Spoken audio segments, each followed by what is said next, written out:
Good morning. Welcome again to Morning Devotions. Thank you again so much for our time together. Greatly looking forward to getting back into the book of Acts, chapter 20, the first 6 verses, a 2-year period in the life of the Apostle Paul. We'll see you in the service tonight or in one of the 4 services in 3 different locations tomorrow. Right now, I'd like us to get back into Luke chapter 16 for our daily devotional thought today. Jesus says, beginning in verse 10, "Whoever can be trusted with very little can also be trusted with much. And whoever is dishonest with very little will also be dishonest with much. So if you have not been trustworthy in handling worldly wealth, who will trust you with true riches?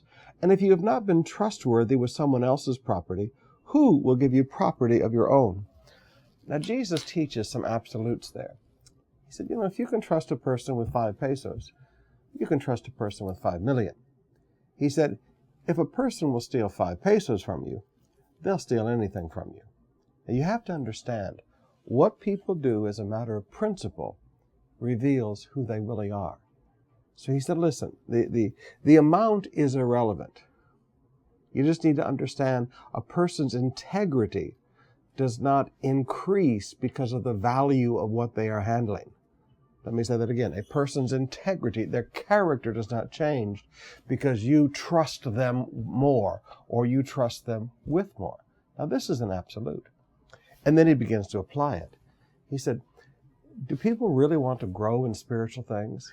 He said, if you can't be trusted with worldly wealth, if you can't return to the Lord his tithe and the offerings that we bring to him, Malachi, chapter 1 and chapter 3, If you can't sow the seed that he gave you to sow, if you can't return to him the tithe, if you can't be trusted with worldly wealth, how can you be trusted with true riches? I mean, the real things of the kingdom.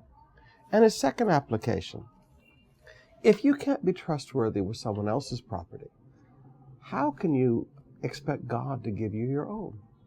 If you destroy a home that you are in as a renter, don't ever expect God to give you your own home. I sat with the family one day after service many years ago, and we had just first put in the nice seats. And I watched them with their kid taking a pin and just ramming holes in the fabric of our brand new seats that we'd sacrificed so much to spend. And I looked at them and I said, you know that you're never going to have nice furniture in your house. You know God will never give you nice things in your home. How can you say that, Pastor? I said, because look at what you sit there and watch your kid do and you think it's funny. Now, they left the church. Well, so be it. But at some point, people have to tell people the truth. If you are entrusted to take care of someone else's property, whether it's sitting on a jeepney or sitting on a bus or sitting in a movie theater, if you're visiting somebody else's home, if you can't take care of something that belongs to somebody else, why would we think that God will give us something of our own?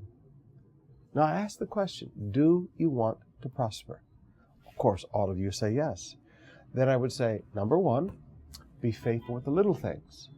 Because God won't give you more if you're not faithful with the little, because your character is revealed. Number 2, I would tell you, be faithful with worldly wealth. And then God will give you the true riches.